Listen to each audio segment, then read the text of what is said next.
Hay muchos impostores caminando por ahí alrededor nuestro y no nos damos cuenta.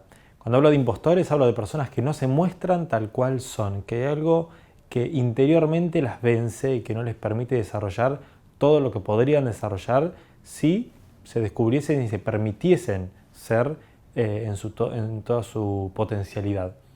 De este tema vamos a hablar hoy con un coach ontológico. El espacio disponible de hoy es para Ignacio Nabel.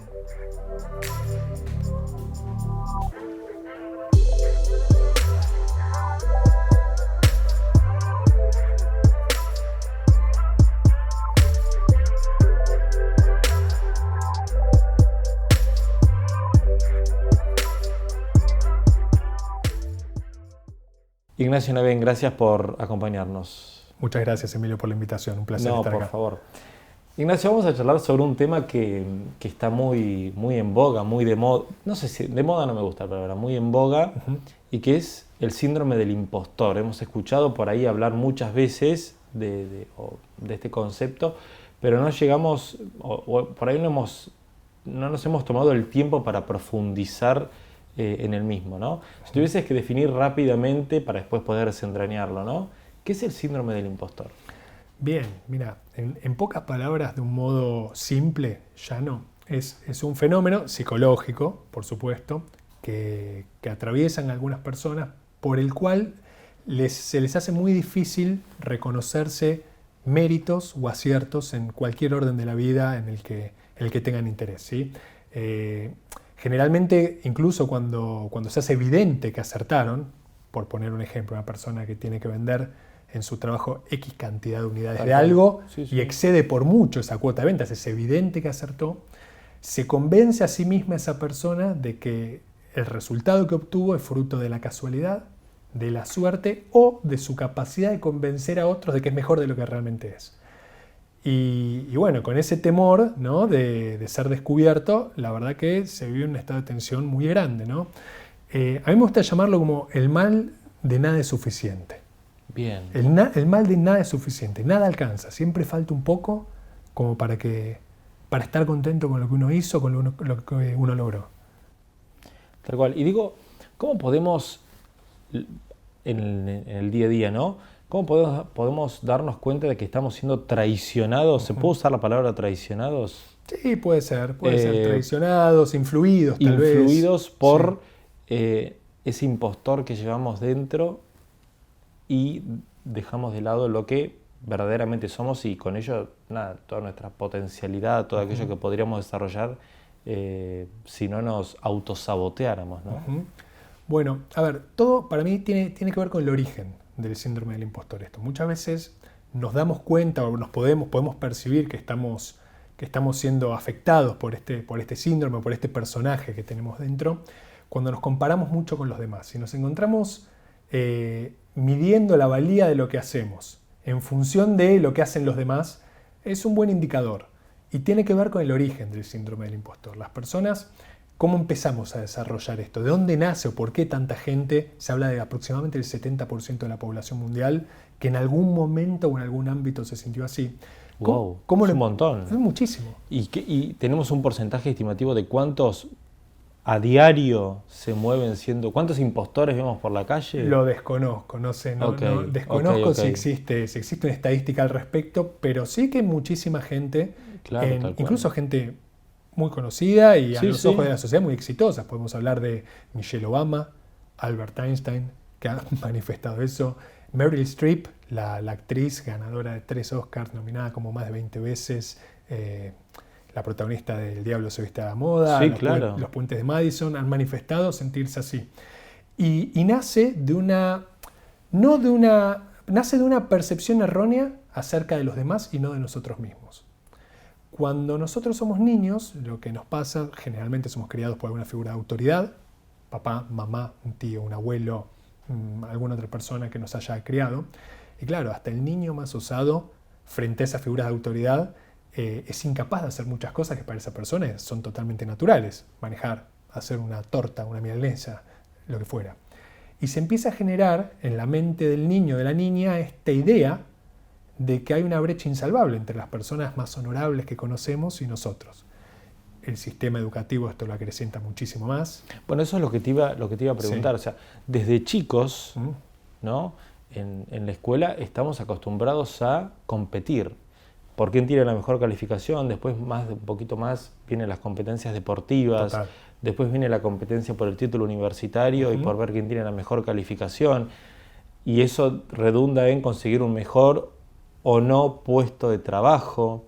Mejor estatus. Tal cual. Sí. Entonces, digo, hasta deberíamos repensar las formas en las cuales evaluamos como sociedad a nuestros niños, ¿no? Absolutamente, totalmente de acuerdo, y un poco se está haciendo eso. Poco a poco yo observo que en las instituciones educativas se van buscando otros modelos, otras formas.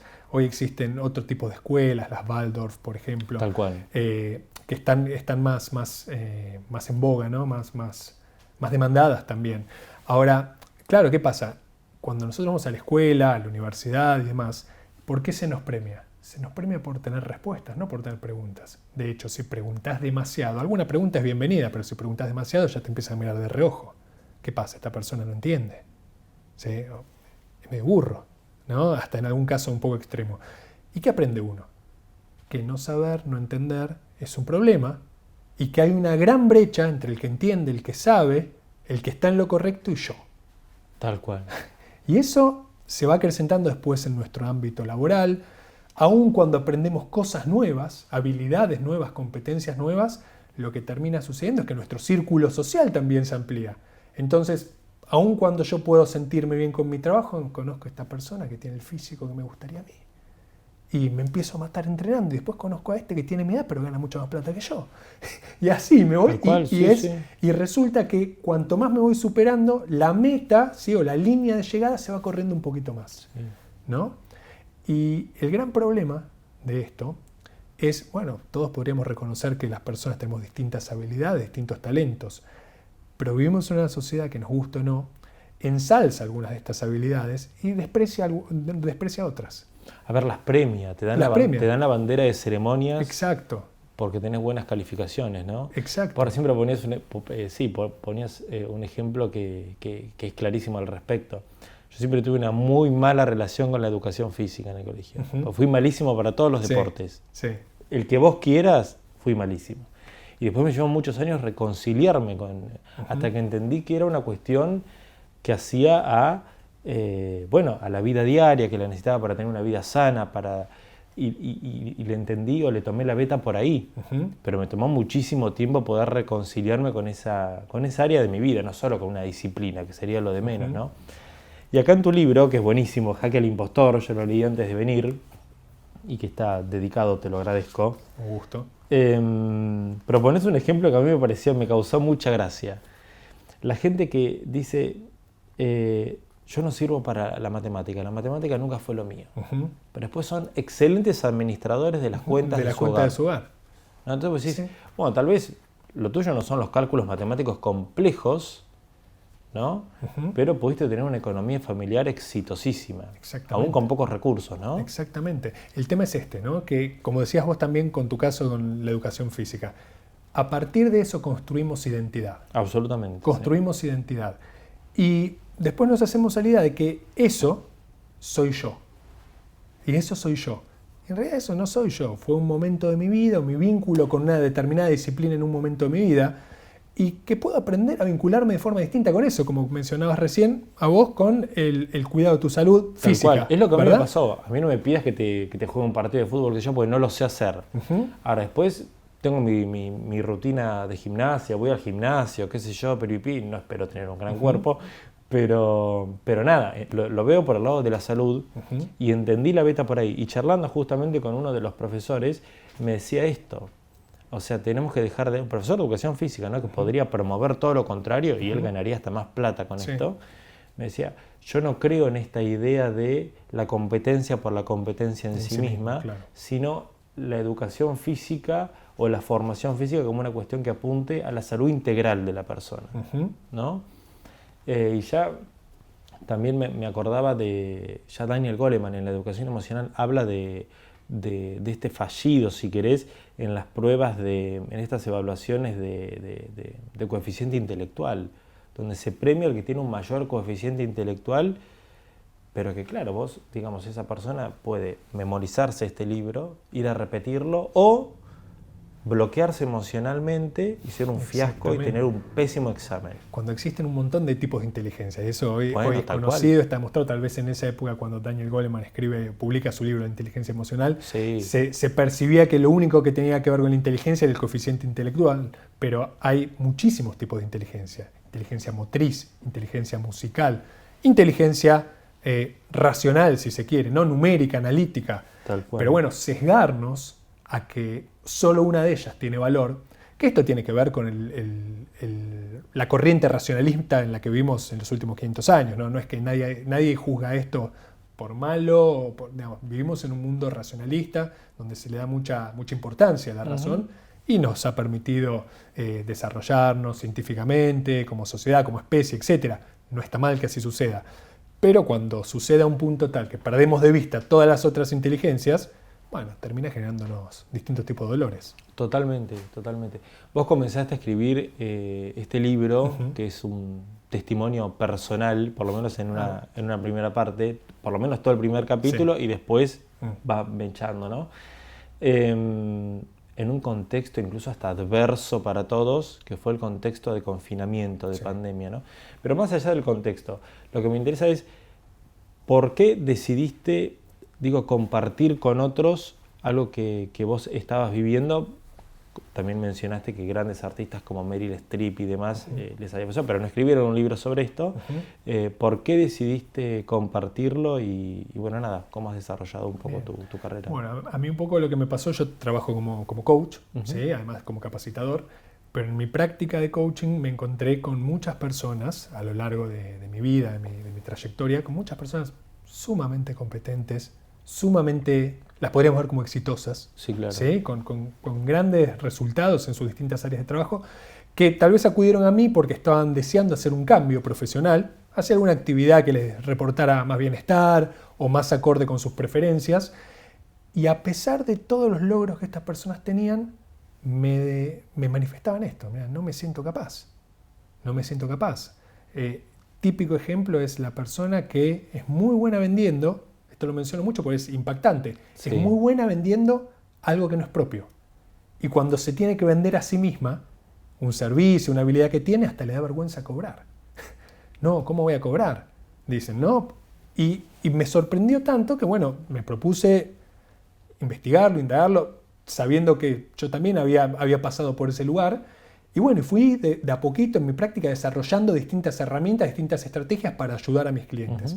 El día que por la pandemia nos anuncian que quedamos todos confinados por tiempo indeterminado hasta que se supiera qué pasaba, fue una oportunidad maravillosa, si lo quería ver así, teniendo más tiempo, como para decir, bueno, esto lo puedo volcar en un libro que me permita difundir estas herramientas, este mensaje de un modo un poco más amplio. Y bueno, aproveché ese tiempo en casa, con la ayuda de mi mujer, cuidando a mi hija, también para que yo dispusiera este tiempo para escribir y publicar el libro.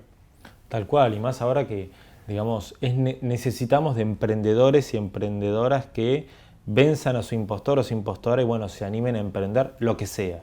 Por su propio bienestar, ¿no? Por su propia felicidad. Tal cual. Creo que nos hace bien a todos también como sociedad. Yo creo que sí, como sociedad, porque además si vivimos en una sociedad donde muchas personas, no todas por supuesto, ¿no? Pero muchas atraviesan una crisis de sentido, que hacen una actividad, bueno, porque les permite sostenerse, etcétera, pero no se sienten bien ellas, eso tiene consecuencias a nivel social. Obvio. Eso caldea los ánimos, eso hace que uno sea menos tolerante, distinto cuando estamos en una sociedad donde más personas se sienten contentas y satisfechas con lo que están haciendo en su vida. Entonces es un gran beneficio que trae aparejado esto. Totalmente. Bueno, vos sabés que me haces acordar a una de las entrevistas que hicimos para el ciclo, que fue a Soledad Villamor, que era una empleada del Estado.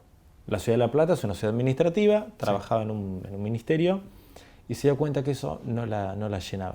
No la satisfacía. Viajó a Mendoza, fue al Valle de Uco y nos trajo esto que estamos tomando ahora. Excelente. Que es un blend extraordinario, muchas ante gracias nada a ella, que lo entonces. pueden... Totalmente, pero que es toda una historia de superación personal y toda una historia de vencer a... nada, qué sé yo, esta cuestión de, bueno, no me siento cómoda en este lugar, no me siento realizada más que cómoda, porque uno no se puede sentir cómodo en un montón de lugares, pero no me siento realizada, y bueno, nada, decidió emprender una nueva etapa en su vida. Se me ocurre preguntarte, ¿hay personalidades o tipos de personalidades más proclives a qué sé yo, a padecer el síndrome del impostor, o qué tipos de personalidades de repente podemos encontrar dentro de este síndrome? Bien, mira, a ver, nosotros en el coaching, en general, quienes practicamos el coaching, no somos muy amigos de las etiquetas, ¿no? Bien. De decir, mira, este tipo de personalidad, ¿sí? Porque creemos... Sería ir contra el síndrome del impostor, etiquetar a alguien. Parecería, ¿no? No, Parecería. daría esa sensación. ¿Pero por qué? Porque creemos profundamente en que las personas no somos, sino que vamos siendo en la vida. No somos, vamos siendo. ¿Sí? O sea, yo hoy tengo ciertas habilidades, ciertas competencias, me comporto de una determinada manera, pero eso no está escrito en la piedra. Yo tengo la posibilidad de cambiar y eso es muy liberador. Eso es muy liberador y eso es lo que trabajamos desde el coaching. Entonces, por eso nos cuesta un poco esto de poner un rótulo específico, tal tipo de personalidad o tal otra. Sin embargo, sí es más fácil identificarlo, por ejemplo, en las personas que son muy perfeccionistas. En las personas que tienden a ser muy perfeccionistas, a cuidar mucho el detalle, generalmente detrás de eso hay un temor a equivocarse. Y hay un temor a no tener, a no ser suficientes. Sí, a mostrar la propia vulnerabilidad. Exactamente. Parece, ¿no? O sea, ¿cuál es el riesgo de equivocarme en este contexto o delante de esta persona? Entonces, en las personas muy exigentes, o como decíamos al principio, en las personas que se comparan mucho con los demás, bueno, uno puede sospechar que si escarba un poquito más en profundidad, puede llegar a encontrar rasgos, conductas muy propias del síndrome del impostor. Tal cual. ¿Y de qué modo este síndrome del impostor, te parece a vos, puede afectarnos a nuestra vida diaria? Profesional, personal, en relaciones amorosas, sentimentales, bueno, en distintos ámbitos, ¿no? Bueno, tiene que ver con esto que te lo definía como el mal de nada es suficiente. Bien. Cuando nada es suficiente, nada te da satisfacción. Siempre falta un poco más. Entonces, tenés un buen trabajo y te acaban de ascender y ya estás planificando tu próximo paso. Y tenés una pareja, pero me falta algo para estar bien con esta pareja. O te va bien económicamente y acabas de volver de viaje y ya estás planificando el que viene. Siempre falta algo. Y es una consecuencia durísima. ¿Sí? O sea, el tener siempre la sensación de insuficiencia, de que no alcanza con lo que hiciste o con lo que tenés. Y en el plano profesional específicamente, te pone el techo muy cerca de la cabeza, ¿no? Porque una persona que no se siente digna de sus logros, que no se siente responsable de lo que logró y capaz de lograr cosas nuevas, no se anima a ponerse metas demasiado desafiantes. Se asusta. Sí. Razonablemente se asusta, ¿no? Entonces, las consecuencias son muy profundas. Ahora, digo, ¿y por qué siempre te parece a vos que estamos mirando el vaso medio lleno más que el vaso medio... Sí, pasa mucho. Pasa mucho. Bueno, medio vacío, perdón. Medio vacío, no, te entendía la pregunta. A ver, tiene que ver con nuestra evolución biológica. Hay un concepto que es bastante conocido, que se llama el sesgo de negatividad, ¿no? Las personas solemos magnificar, ¿sí? Ante dos eventos de signo contrario, solemos magnificar mucho más el negativo que el positivo. Ejemplo, no sé, ganás 1.000 pesos, perdés 1.000 pesos. Te duele mucho más perder 1.000 pesos que ganar 1.000 pesos, que la alegría que te da ganar los 1.000 pesos, ¿no? Sí. Esto tiene que ver con nuestra evolución. Somos todos descendientes e hijos de los seres humanos primitivos que desconfiaban del entorno, que estaban mirando qué era lo que faltaba. Porque aquellos que no estaban atentos a lo que faltaba y a lo que estaba mal, eran comidos por algún animal. Entonces los que sobrevivieron fueron si se quiere, los pesimistas, los que miran lo que falta. Claro. Y somos todos descendientes de ellos. Entonces, en algún lado, en nuestro patrón físico, biológico, está esta cuestión de buscar qué es lo que falta. Y es algo que en una sociedad, con todas las cosas que tiene por mejorar aún, ¿no? Cualquier sociedad, no solo la Argentina, en una sociedad de abundancia como la que vivimos en el siglo XXI, comparado con lo que era la humanidad hace 2-3 siglos atrás, aún así nuestro patrón mental, físico sigue siendo buscar lo que nos está faltando, ¿no? Y es algo contra lo que uno, en la medida de lo posible, tiene que batallar, tiene que luchar, ¿sí? No por conformarse, no por ser conformista, sino por saber valorar lo que tiene. ¿no? Saber Tal valorar cual. lo que tiene, me parece a mí. Sí, obvio. Digo, ¿y cómo hacemos para encontrar un camino de salida a todo esto? Un camino, por ejemplo, de salida a sentirte un impostor. Sí, claro. Bien, mira, para mí hay dos estrategias muy, muy útiles, muy prácticas. La primera tiene que ver con tal vez hacer un acto de fe, si se quiere, de que muchas personas se sienten así y que incluso las personas más exitosas que podamos conocer en cualquier ámbito, hay algún otro ámbito o algún otro lugar en la que no se sienten totalmente dignas de sus méritos, de sus logros. A todos nos pasa esto, ¿no? Que en algún ámbito nos sentimos inseguros, temerosos, que conocemos nuestros fracasos, nuestros dolores y nos comparamos y no sabemos. Y comprender que esto no es algo que me pasa solo a mí, sino que le pasa a otra gente, es muy liberador, ¿no? Sí, Es decir, claro. no es un tema mío únicamente. Y sobre todo a gente que uno puede llegar a admirar o puede ver en lugares de poder o de... Exactamente. Nada. O sea, hay algún ámbito de inseguridad. Todos tenemos algún ámbito de inseguridad. Y reconocernos como parte de la manada es muy liberador. Por ahí la diferencia está en que determinadas personas, me imagino una persona en determinado ámbito de poder, estatal o privado, el que sea, Sí. lo puede tapar con su cargo.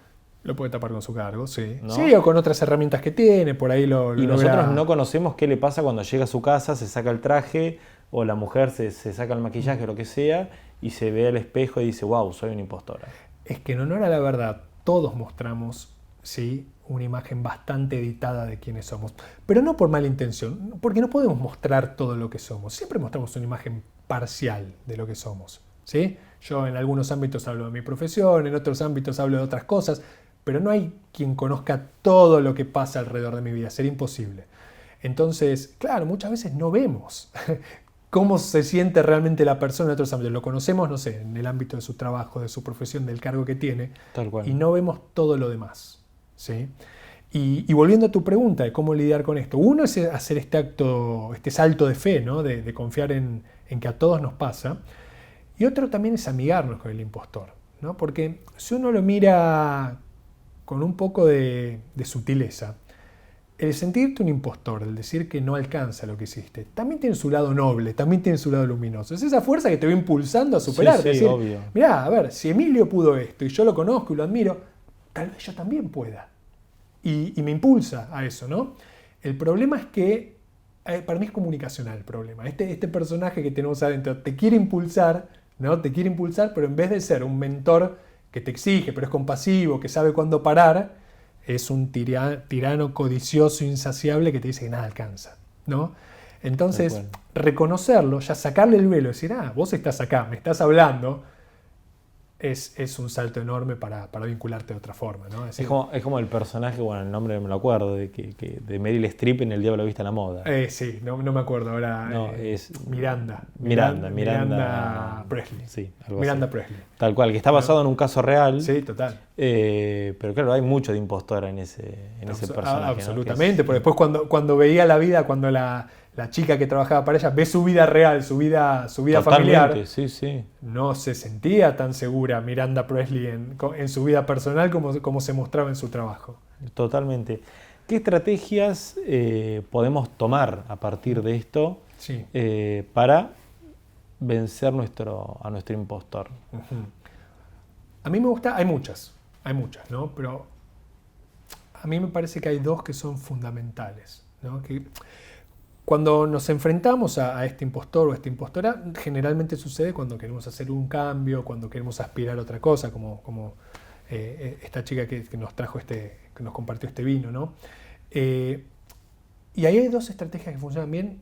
A mí me gusta llamarlas trabajo mata talento y no te dispares en los pies. Wow. Trabajo mata talento y no te dispares en los pies. ¿Qué es trabajo mata talento? Muchas veces cuando admiramos a alguien, vemos que le va bien, decimos me gustaría ser como este hombre, como esta mujer, nos hacemos a la idea, nos contamos a nosotros mismos que esta persona salió favorecida en la lotería genética, ¿no? Esta persona nació con talentos que yo no tengo y por eso llegó a donde llegó. O tuvo suerte, tuvo contactos. Tuvo suerte, contactos, o bueno, o si no quiero recurrir a eso, digo, tiene un talento que yo no tengo, ¿no? Y no nos damos cuenta que las personas que alcanzan cierto grado de éxito no es que son intrínsecamente diferentes a nosotros, sino que hacen cosas diferentes. Ahora, cuando yo digo es diferente, ¿por qué lo hago? Porque emocionalmente para mí es más barato, ¿Qué quiero decir? Si yo reconozco que el otro hizo algo diferente o que trabajó mucho por llegar a un lugar, implícitamente estoy reconociendo que yo no lo hice. Entonces me es más fácil decir, no, tiene talento, ¿no? ¿Para qué me voy a esforzar, no? Exactamente. Pero sí abrazo esta idea de que uno puede llegar muy lejos a través del trabajo, ¿sí? A través del trabajo consciente, disciplinado, se te abren un montón de puertas. En el libro menciono un caso muy conocido para todos y que recientemente fue incluido en el Salón de la Fama, que a quienes jugamos básquet alguna vez nos llenó de orgullo, de Manu Ginóbili. ¿Sí? Yo desconozco si Manu Ginóbili en algún momento padeció el síndrome del impostor, no me animaría a decir eso, pues no lo conozco. Pero él muchas veces cuenta, lo hizo en muchas entrevistas, que él cuando era un adolescente no tenía o no le veían el potencial que después demostró. No estaba en el radar de nadie, contaba él. No estaba en el radar de nadie. Pero le apasionaba tanto lo que hacía y entrenaba tanto y se esforzó tanto que un día se transformó en Manu Ginóbili, en la estrella que conocemos hoy. Tal cual. Dudé un poco cuando escuché una entrevista y digo, ¿será así que no era tan talentoso? Le pregunté a su hermano, que se prestó para... Que me dio su testimonio para el libro. Y me dice, Ignacio, es así. Emanuel hasta los 18, 19 años era un chico normal que jugaba al básquet. Pero era tanta la pasión que se transformó en Manu Ginóbili, el que conocemos hoy por hoy. Y eso es increíble. Cuando uno abraza esta idea de uno puede llegar realmente lejos con el trabajo, bueno, se empiezan a abrir posibilidades. Tal vez no lleguemos a ser el Manu Ginóbili de nuestra disciplina. No, claro. Tampoco hace falta. Tampoco hace falta. La podés pasar muy bien en algún punto medio. Totalmente. En los grises, ¿no? Tal cual. Pero es muy liberador. Esa es la primera, ¿no? Trabajo mata talento. Y no te dispares en los pies. Tiene que ver con que generalmente cuando uno encara un camino profesional, de cambio personal y demás, los resultados tardan en llegar. ¿Sí? Al principio vemos progresos muy, muy chiquititos, muy de a poquito, y en algún momento esos progresos se van acumulando y crecen exponencialmente.